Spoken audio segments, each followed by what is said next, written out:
Maintaining your lawn the right way this fall starts with Lowe's, because Lowe's has the grass seed and fertilizer perfect for your growing area, and the know-how to help you do it right. And at great savings, like up to $15 off select Scott's grass seed.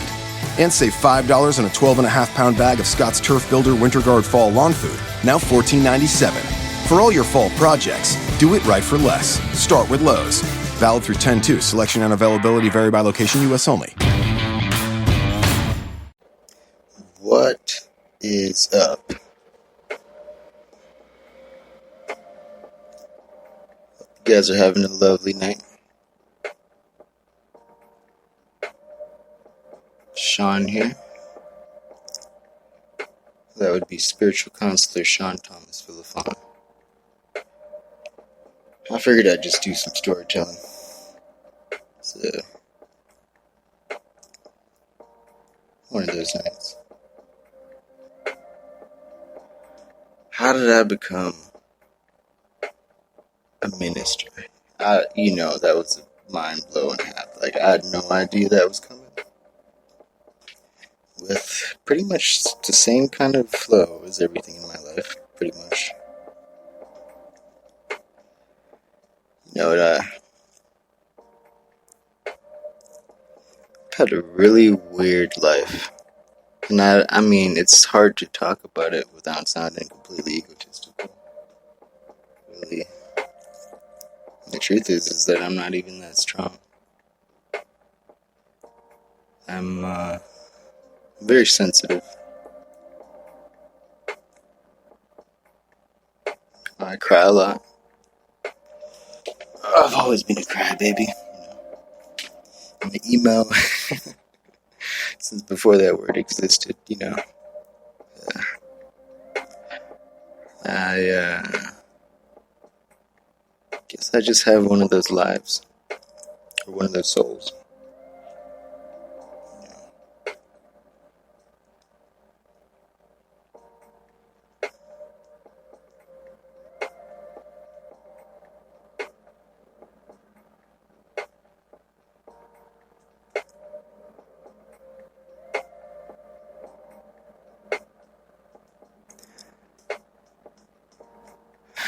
I used to spend a lot of time alone, up in the mango tree.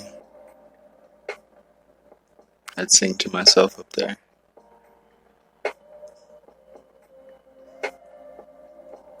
Or I'd climb up on the roof of the house and watch the clouds for hours.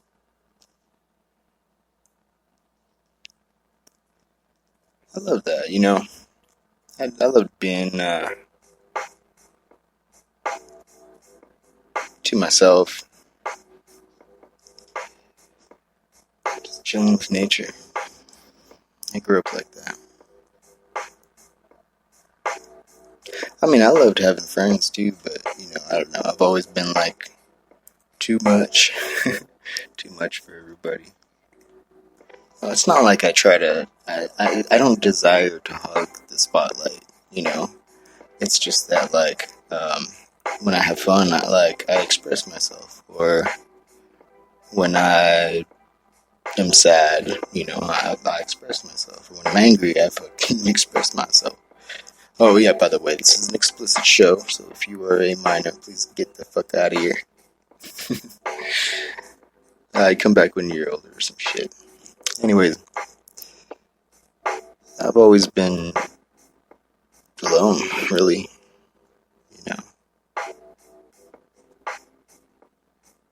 And I'll have friends. That's what hurts, because when I have friends and I'm chilling with them, I can never fully be myself, Sometimes I could, with a few people, very selectively a few. But even then, there would be aspects of myself that would be just too much for people, And they would be like, oh, you're too much this, you need to be this. Stop doing that or being that. You should be like this. And what the fuck, right? I don't know. I guess I could say I don't have those kind of limitations myself. And they're limitations. I used to. But mind you, that when my mom went insane when I was 7, I had to face a lot of shames and social judgment from other people. That was my mom. I loved my mom. Mom is the name of God on the lips of all children, right? Or something like that. What was that movie that said that? And yeah, that was hard.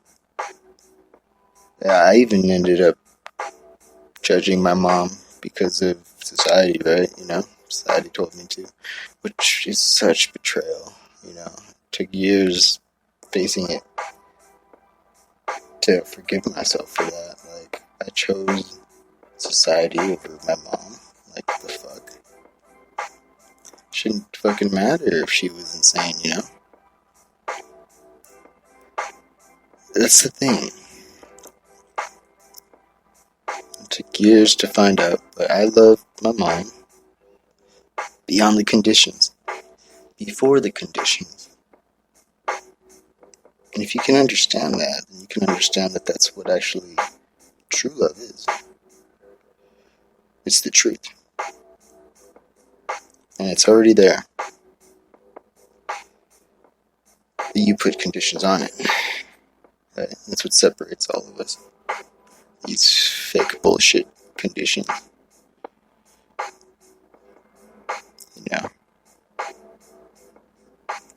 That a thing is a thing is a thing is a thing because it's this way and not that way. And fucking my way or the highway. And you gotta trip and give a shit. And never ever love for sure. Because shame, right? Be ashamed. Oh, it's such bogus bullshit, isn't it? I don't know, sometimes people don't understand because these are things that are too deep for people to want to look at, right? Like, who wants to look at that? That the fact that they really do love, like, everybody. It's already there. Why do you think shit hurts? Why do you think you even get mad? If you look at it, all of the emotions really stem from a reactiveness of trying to meet the truth, trying to meet love. Why do you think a thing feels uncomfortable? Or why do you think a thing feels good? See, these emotions, it's a compass. You can look at every aspect. You can measure it within yourself. You can find a way. Because the more you learn, the more you experience about how you feel and how you hurt, and the more you desire to see truth and be authentic, the more you'll uncover, the more you'll understand about it all. And in the end, you find that there's no excuse. And sure, we give ourselves excuses all the time, but it's inauthentic, isn't it? Look, I mean, like, as I shy away from giving love to even my enemies, that would be because of my fears of getting hurt. That's a condition. I don't want to get hurt. So I will not open up. Right? I'd know all about that. It took me years to open up. I've had counselors and therapists ever since I was 7 till I was 18, 19. Every year. And I didn't open up to any of them. It wasn't until I was like maybe 20 that I opened up to a friend for once. First time in my life. I didn't even talk before then, really. I'd say a word or two. I was hanging out with friends. But I just usually stood there, just observing, shy, feeling emotions, but not expressing them.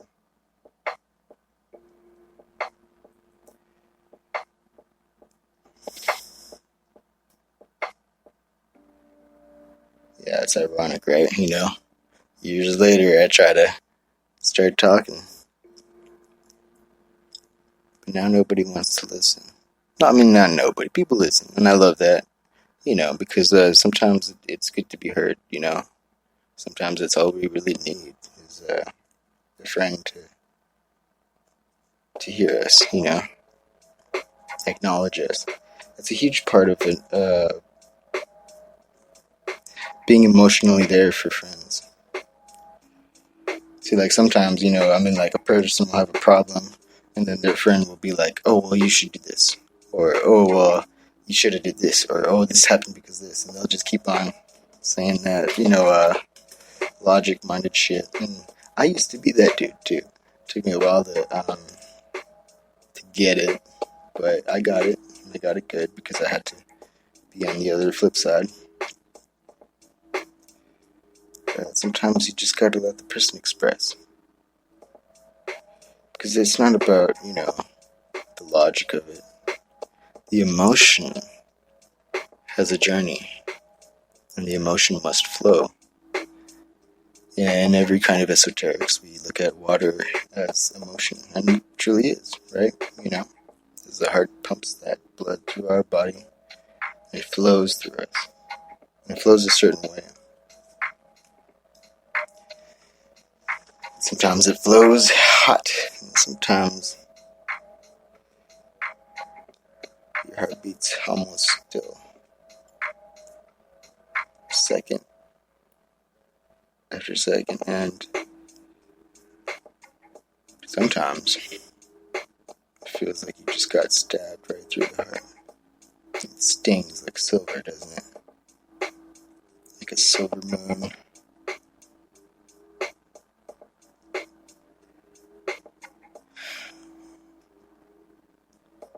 Water. As Edgar Casey put it, water is as to water, no matter what stage or form it's in. Whether it's the molecule, water drop, ice, cloud, or ocean. Water is to water. Did you know that most of outer space is not empty space at all? Actually, there's matter flowing through it, all through it. Mostly hydrogen, but actually, stars give off almost every kind of molecule, every kind of element, and they give it off as ions, which are particles that are positively charged. They don't have too much electrons. Of course, there are stars that give off coronal mass ejections that do have more electrons. And all the CMEs have electrons shooting through too. It's just energy. Boom. Flies out. The entire outer space is not empty. It's full. It's an ocean of light and particles and charges, and it's all flowing.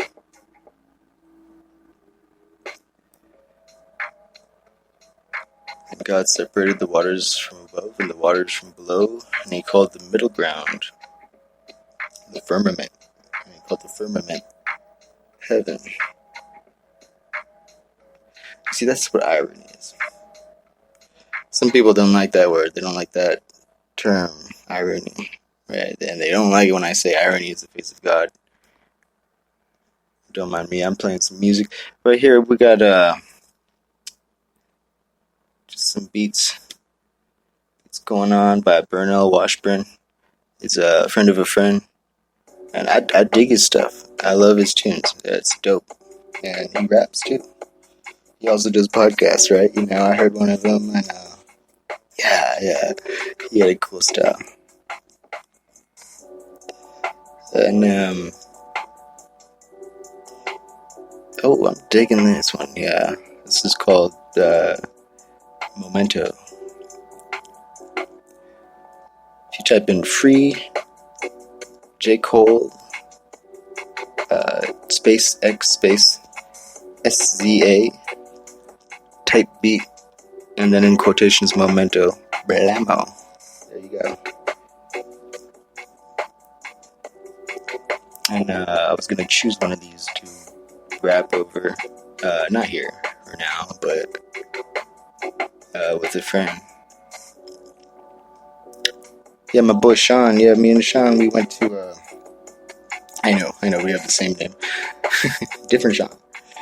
We went to this place up the ways up north to go see his mother from another. Alma was her name, and she's got this beautiful place up in the mountains.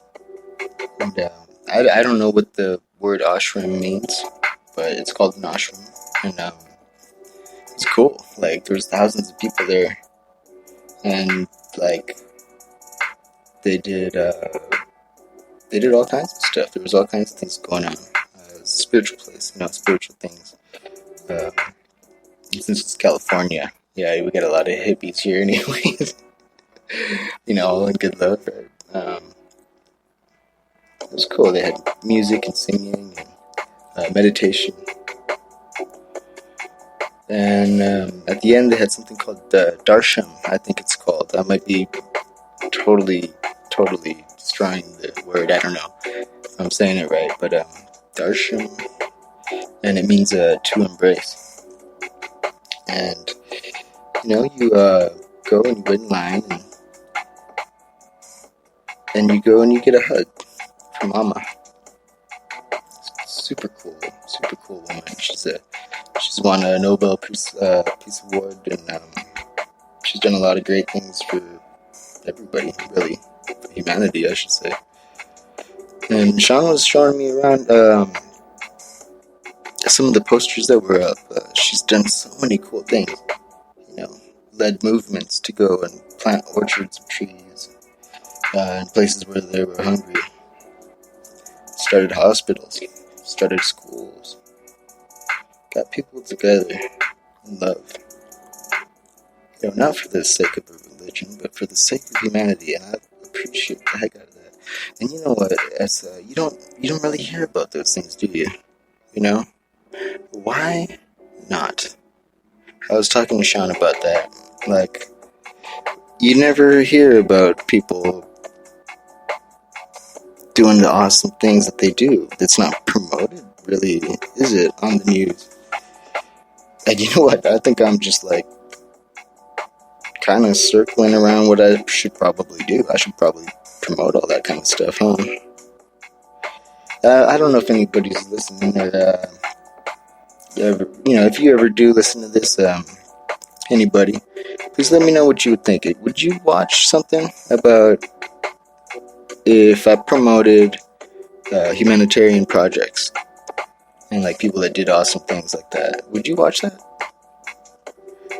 Just comment wherever this is playing. It's being automatically shared and automatically posted to like I think 8 different platforms. Yeah, there's kapahunas everywhere. There's a Japanese kapahuna, and there's a Tumblr, there's a Twitter, there's 2 Tumblrs actually. There's 5 regular websites. There's something like 4 Facebook pages. I think I deleted one, but there's definitely still 4. Yeah, because there must have been 5 or 6 actually. So I deleted 2. And yeah, there's all kinds of kapahunas. Instagram. You got anything? You go to any website. You put a / kapahuna. You'll probably find me or somebody else. I don't know. I've given away a couple of profiles. Secret agents. Can't handle everything on my own. Most of the things are run by AI, though. And that's Kapuhuna, Kapuhuna. Yeah. Add me wherever. Hopefully soon it'll be more of a us than a me. But right now it's just me. And one dude, actually. And AI. A lot of AI. All kinds of services for the AIs. I've got like four different AI services that do different things, but they are integrated with each other. So technically, you could consider it as one. Yeah, it's fun. I don't know. I love AI. I don't know how to program, but I know the basics of what auto ML is, auto machine learning. I've made apps before. I've made applets, sure. I do this thing, right? I might be going off topic. I hope not too much, but this is gold, and it is so gold. And I want you to try to incorporate this, okay? So the first thing I want you to remember is, if the seeker seeks, the seeker shall find, unless the seeker is not yet ready. So if you're ready and you really want something, Google it. Right. Duh, right? See, when you have that and you look at that and you think about it, whoa, what the fuck excuse does anybody have for anything? Nada. You want to do something, you go do it. And if you want to go and say, oh, well, there's no way. Well, no, go Google it first. You know, there's probably an app for it. And see, what happens there is that the universe opens up for you.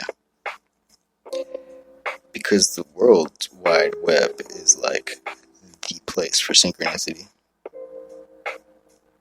Manifestation.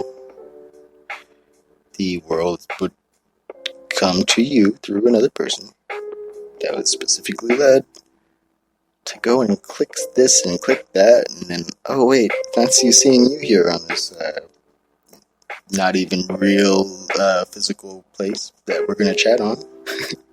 And synchronicity happens. Right, and so the seeker is multi-dimensional, ultra-dimensional. And consciousness already is, right?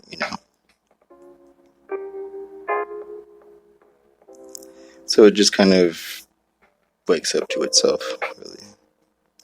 I know I talk like all mystical sometimes, and it annoys people.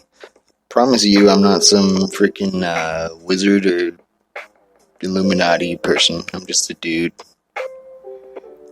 I'm not even like that cool of a dude, but I'm pretty wise. I will say that with confidence because I've been through a lot of shit. And sometimes when people get complacent over their own egos and the responsibility of managing them, I like to boast my ego. And that's the thing, it's like, it's a funny thing because, there's two levels to it, right? For instance, whenever there are, just people that I'm around, and they're very egotistical, I like to be meek. And I don't say I like to play meek. No, because I'm all aspects I want to be, right? At any moment I feel what I want to feel. I be the thing that I want to be. It doesn't mean I'm fake. It means I'm encompassing that version of myself that already exists. Duh. Right? So, I will be meek, and I will feel meek, and I will be so humble, almost pitiful, right? That's how they interpret it. To me, it's just more honest in the sense that, well, we're all innocent children at our heart, right? And that's what all of the mystics have tried to explain to us. So yeah, I love to be that, especially in times when there's like people that would judge. Because I give them the opportunity. And sometimes they do. Sometimes they see. Sometimes they see through it. They see that, okay, wait, this guy's not full of shit. He's not being fake. There's more to it than that. I just don't want to look at it because it's a reminder of myself. It's the truth within me. And they become good friends. But most people are disgusted by it. Most people are revolted by it. You be meek, and other people's egos will want you to suffer. They'll want to step on you. They'll want to walk all over you. They'll want to use you. And they'll want to flip anything around to make you look like the bad guy that they are. I mean, that's what happened to Jesus, right? And I'm not saying I'm like Jesus. I'm saying that this is like a thing in humanity that everybody goes through when they're bullied. That's essentially what it is. And it doesn't mean we blame the bully. It means we empathize and we see that while the bully's bullying us, we become the emotional sense of what the bully feels. And isn't that always what it is? Every time we, in our egos, full of our quote-unquote realities, and we go out in our pride and we go and hurt somebody, and we think we're justified. In essence, we're replaying the pain and suffering that we truly feel within, right? Now, a light worker, like a heavy worker, somebody like me who's been through this shit enough times, from being a child, going through a lot of suffering. Since I was a child, I was able to see, okay, as I'm being bullied, as I'm being hurt, I now understand how they feel. It doesn't mean that I should project back or blame back. Actually, now it gives me, as they hurt me, a perfect opportunity to understand them. And this makes the unconditional love that much more clear to give, right? Because the conditions are all that limiting beliefs and mind frames that are all based on lies. They're all based on fears, But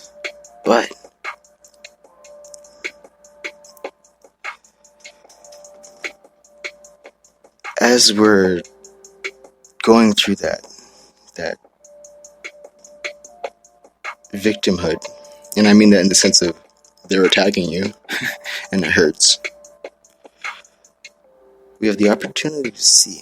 And I'm not saying that anybody should ever hurt anybody. That is not what I am saying at all.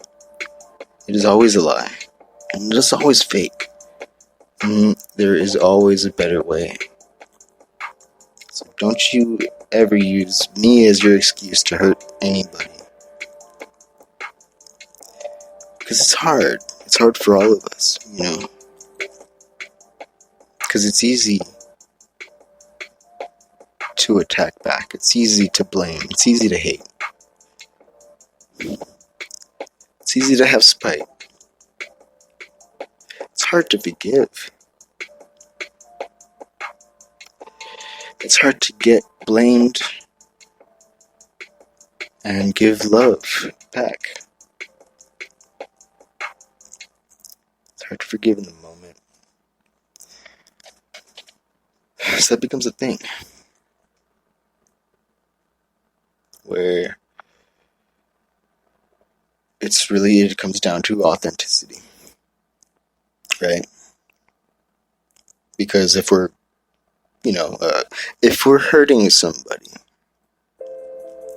sure, we could tell ourselves that we're being ourselves because we're giving our emotional reactiveness, but in the sense that we are only doing so from the level of which we do not understand our own suffering of that and of that reactive nature, it also goes to say that we are not being ourselves and we are being fake. That's why I promote self-discovery. I used to hate that word, you know that? Or that phrase, that term, self-discovery. I used to hate it. Hate it. Because I thought it was redundant. I thought it didn't mean a damn thing. And whenever anybody said it, I just thought it was just stupid. Specifically, thought it was stupid. As in, I had cognitive dissonance. Whenever anybody said the term self-discovery.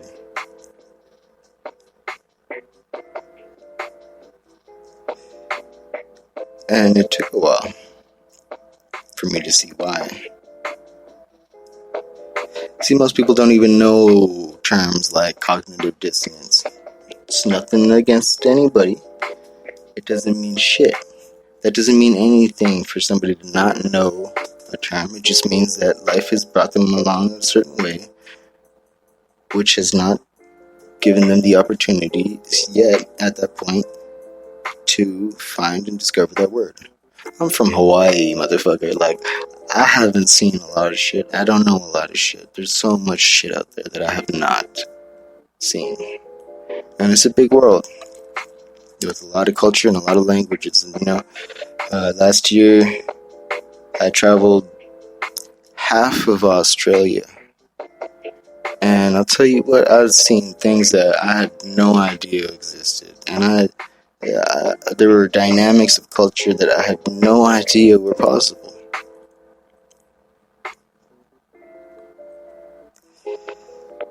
And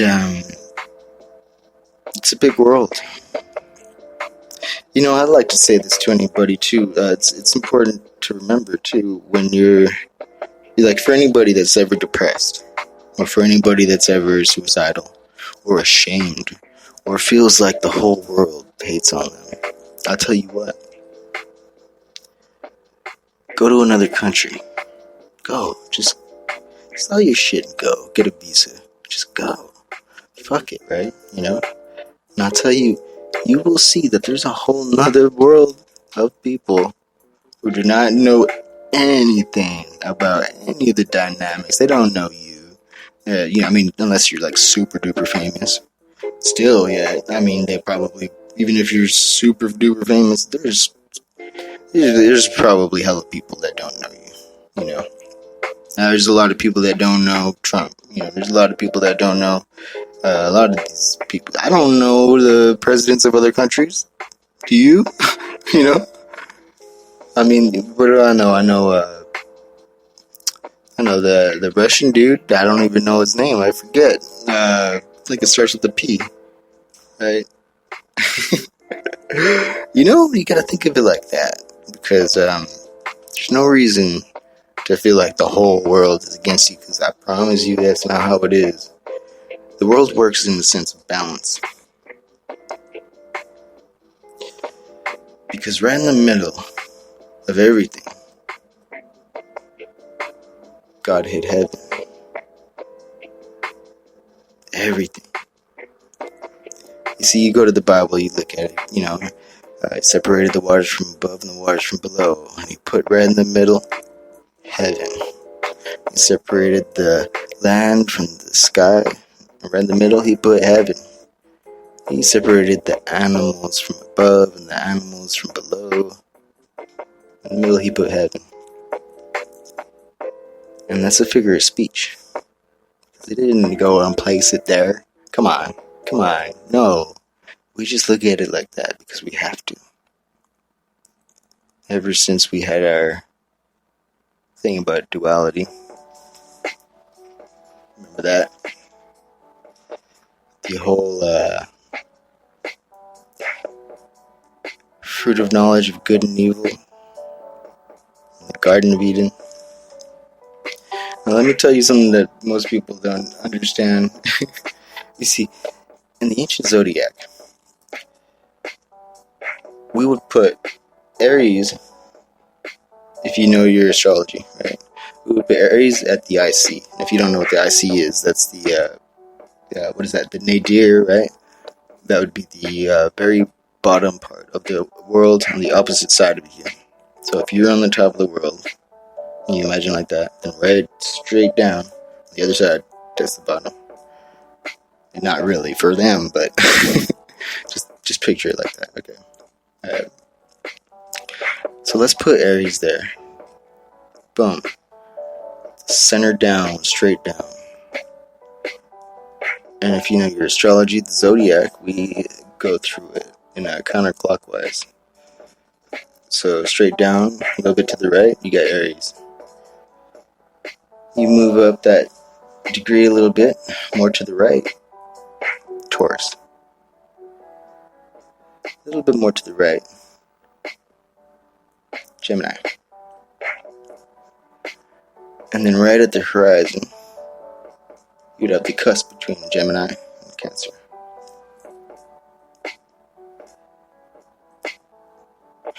And, oh shoot, where was I going with this? Sorry, I just had another epiphany, actually, but, that's something else. That's for another time. Oh, right, okay. I know where we're at. Okay, so you go from the bottom, right? That's the root. I like to call the IC the root, because that's the trunk. That's your grounding. The IC, the very bottom. That would be in astrology between the third house and the fourth house. That would be your family home and your childhood upbringing, right? Your childhood upbringing. So you would go up. We got Aries, boom, Taurus, boom, Gemini, boom, and then at the horizon, we're going up, and then you would have Cancer, yeah, Cancer you would have right there, and then up Leo, and then Virgo, and then right at the top, right on the opposite side of where we started, you got Libra, very top, which is where it's a funny thing, because then in Norse mythology, you have Odin. Oh, shut up, Cardi B. I mean, I don't got no hate for her. Actually, she's kind of cool, but yeah, no, I dig anybody that's got style, and she's got her own style. But Odin, right? What did Odin do? Well, he was the hanging man in tarot. Odin was the hanging man. See, Odin went and he hung himself upside down by the tree of the insert strange word that I don't know how to pronounce. Right? You know, remember it was in the movie. I don't remember how to say it. You know, I want to say that it don't matter how it's said, because it's not said the way that it used to be said. I promise you that. You know, the way we say it now is just a derivative.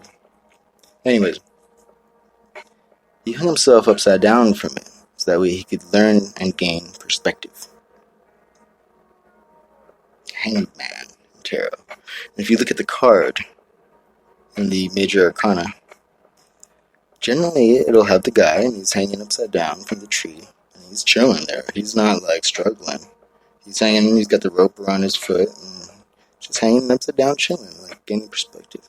And what he don't even notice is that some gold coins fell out of his pocket and it's on the ground right below his head. And he's hanging upside down, so it would be above his head, so he would have to look up. Ironic. Right? You see, that's a double ironic thing, too. Well, I mean, it's triple ironic. One, he's got to be upside down. Two, he's got to look up, which is down, to see the value. And three, it's a value that he had with him the whole time. It was in his pockets. So you see, he was trying to find the value. He was trying to find the treasure. He was trying to find the answer. And the thing is that it's always within us. Right in the center. You know, in the Bible, they talk about the Ark of the Covenant. The Ark of the Covenant was radioactive. The Ark of the Covenant was said to be the throne of God. The one place where God could reside on earth.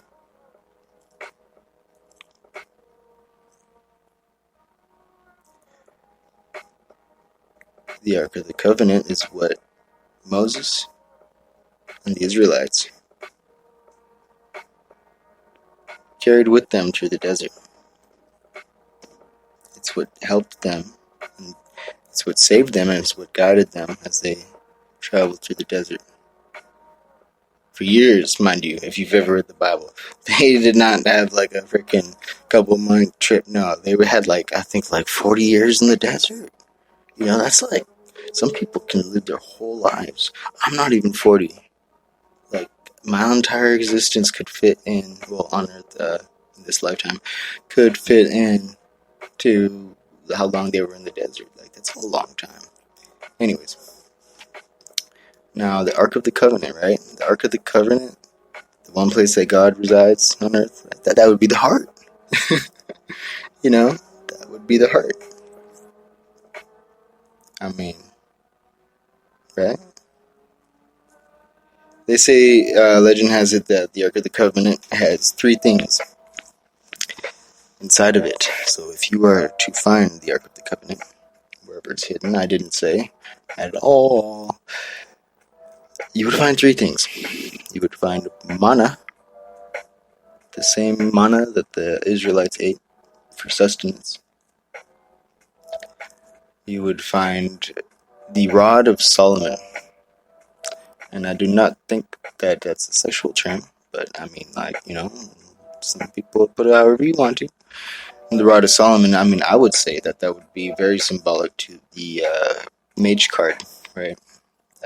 That willpower of the mage card. The one, oh shit. Well, actually, that is symbolized by the number 1, which is the symbol of the dick. So I guess that is a very sexual thing. Oh yeah, that's right. Number 1 is a fucking penis. If you've never noticed, it's a penis. And guess what came before that? Yeah, 0, which is the vagina. It's very elemental. See, you see that God, being before all, would be definitely a woman. You know, probably a black woman too, by the way. Just saying. You know, Alan Watts said it. You know, in a reference to an old joke about what is that? People that went up to space and came back and were asked if God was up in space, and they said, yeah, and she's black. And, you know, but God would be black. God would be a black woman. That's right. Because the divine feminine, right, the eternity, y'all, it would not need light. And I would like to say that I don't believe that love is light. Aha. Interesting, isn't it? No, I don't. I believe that love would be the void, right? Because 0 would be that womb that encompasses. Just like the womb encompasses the baby. In unconditional love. And the 0 would be that circle that is encompassing and holding and loving, which is the perfect form of the most natural and most stable figure that we have in nature, which is the sphere. It is the egg.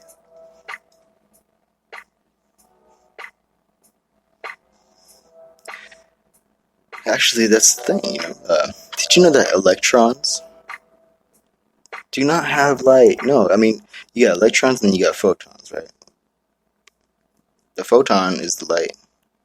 But did you know that photons actually come from electrons? Photons happen when 2 electrons collide. They bend space and time, and I've got 30 seconds left, so if you're lucky enough to catch this, thank you. And I just gave you a deep ass secret that I discovered for myself, actually, by discovering that Gemini, the symbol of Gemini, used to be the symbol of two spheres with the bridge in between. And I thought about it, and I thought, oh, well, it makes no sense that these things, element in astrology, would be called air when it really should be called light, because that element would be the element of thought, right?